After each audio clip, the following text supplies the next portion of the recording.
So வணக்கம். அடுத்து வந்து பார்த்திங்கன்னா இந்த பூலியன் அல்ஜிப்ராலேயே இந்த ஃபார்முலாஸ் வந்து கண்டிப்பாக ஒரு கொஸ்டின் வந்து டிஆர்பியில் வந்து நமக்கு அடிக்கடி கேட்டுகிட்டே இருப்பாங்க.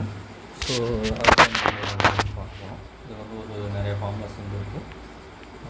இப்போ இதை வச்சுட்டு நம்ம ரொம்ப ஈஸியாக வந்து பண்ணலாம். வந்து பாருங்கள், இந்த ஃபார்முலா வந்து ஜஸ்ட் ஒரு கிளான்ஸ் பார்த்தீங்கன்னா a+1 is equal to 1, a+0 equal to a, a.1 is equal to a, a.0 is equal to 0. So இந்த மாதிரி நமக்கு இது வந்து கிடைக்கிது.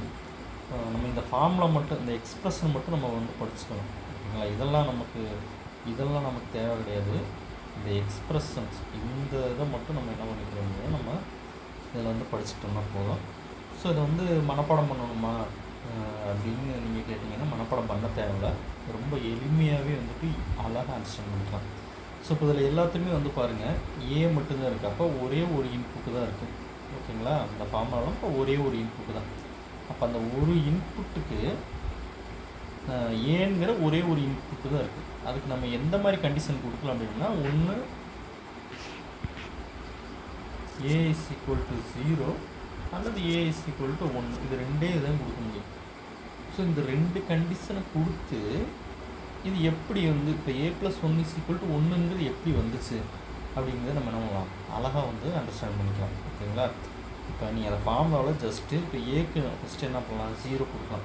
இப்போ நீங்கள் பாருங்கள், இந்த இடத்துல நம்ம வந்துடுறேன் 0 + 1. அப்போ 0 கூட்டல் 1 எவ்வளவு, ஆன்சர் 1. அடுத்து வந்து பாருங்கள், அடுத்து ஏக்கு வந்து 1 கொடுக்கலாம்.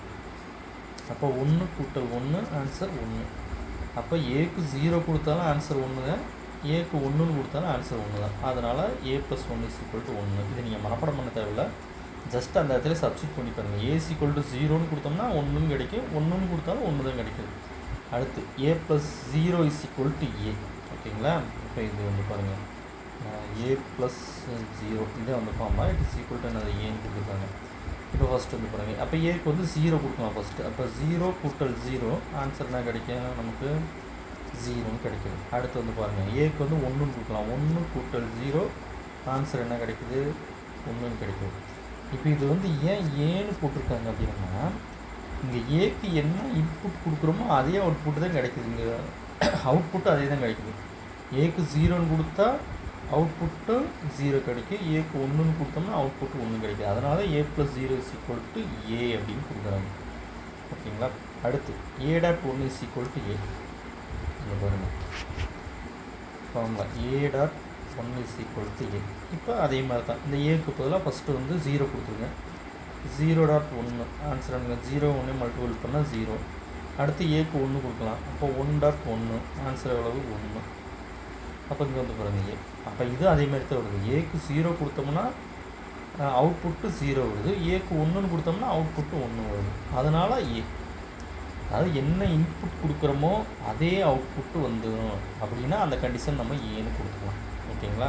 இதை நீங்கள் மனப்பாடம் பண்ண தேவையில்ல, கொஞ்சம் எளிமையாக புரிஞ்சுக்கிட்டீங்க அப்படின்னாலும் ஈஸியாக வந்துடும். அடுத்து வந்து பாருங்கள், ஃபார்முலா வந்து பார்த்தீங்கன்னா a.0. இப்போ ஏக்கு 0 கொடுங்க, 0.0 ஆன்சர் எவ்வளவு, 0.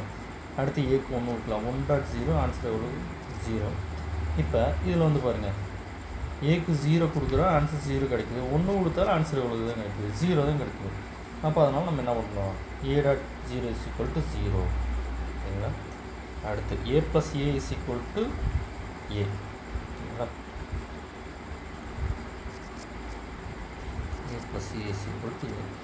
இப்போ ஏக்கு வந்து ஃபஸ்ட்டு வந்து 0 கொடுங்க, 0 + 0 ஆன்சர் வந்து 0 கிடைக்கும்.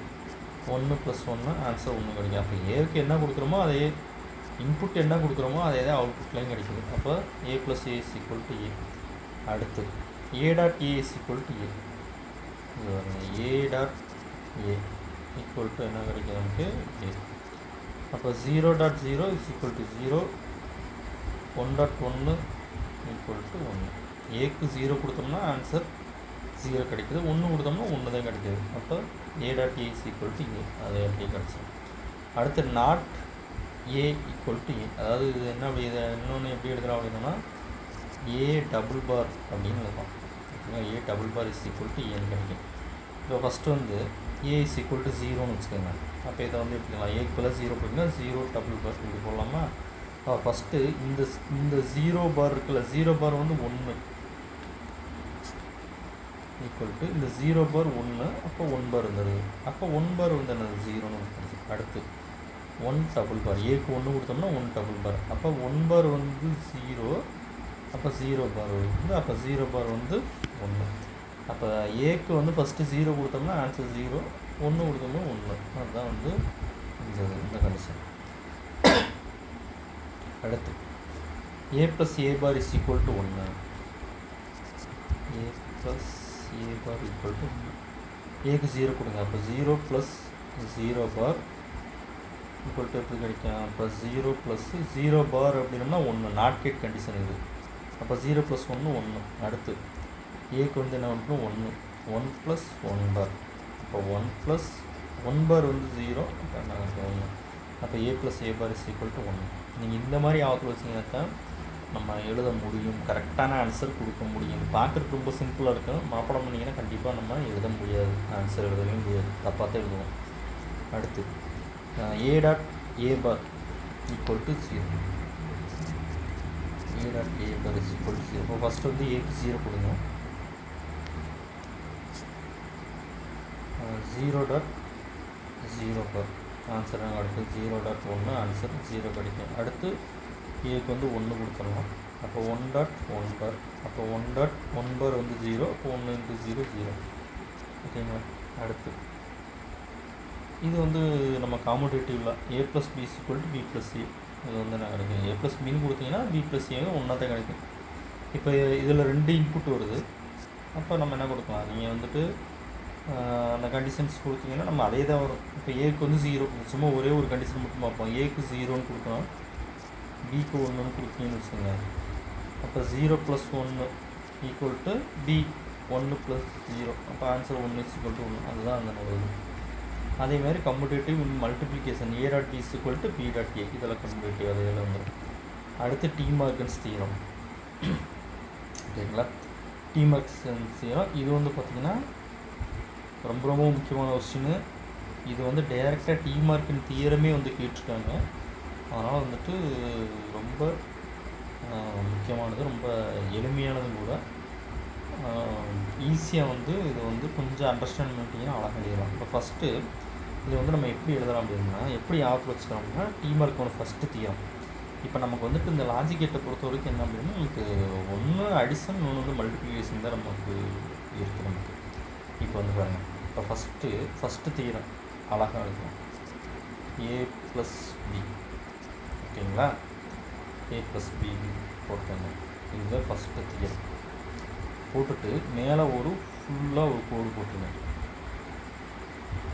இது left hand side is equal to right hand side என்ன பண்ணணும் அப்படின்னா, இங்கே ப்ளஸ்ஸு போட்டிருந்தா இங்கே வந்து டாட்டு மல்டிப்ளிகேஷன் இல்லை, மொத்தம் a.b. ஓகேங்களா? இங்கே வந்து ஒரே கோடை போட்டிருக்காங்களா, இந்த கோடை 2ஆக உடச்சி தனித்தனியாக போடணும். a.b பார். ஓகேங்களா? அடுத்து வந்து பாருங்கள், ரெண்டாவது a.b ஹோல் பார். அப்போ இதை வந்து எப்படி எழுதணும்? a.b இங்கே வந்துருச்சு. அப்போ இந்த ரைட் ஹேண்ட் சைடு எழுதும்பொழுது a + bன்னு போடணும். இந்த கோடு வந்து ஒரே ஃபுல்லாக ஹோல் பார் போட்டிருக்கு, இங்கே தனித்தனி பார். அந்த கோடை வந்து கட் பண்ணிடணும். a பார் + b பார். அப்போ ஃபஸ்ட்டு நம்ம கவனிக்க வேண்டியது a + b left hand side வந்து முழு கோடு இருக்கணும். Equal to right hand side என்னென்னா, இங்கே ஃபஸ்ட்டு அடிஷன் இருந்ததுன்னா இங்கே மல்டிப்ளிகேஷன் தான் எழுதிக்கோங்க. a.b ஒரே கோடு, தனித்தனி கோடு. அடுத்து அப்போ இது வந்து முதல் தியரமா. அப்போ ரெண்டாவது தியரம் வந்து என்ன வரும்? a.b ஹோல் பார்.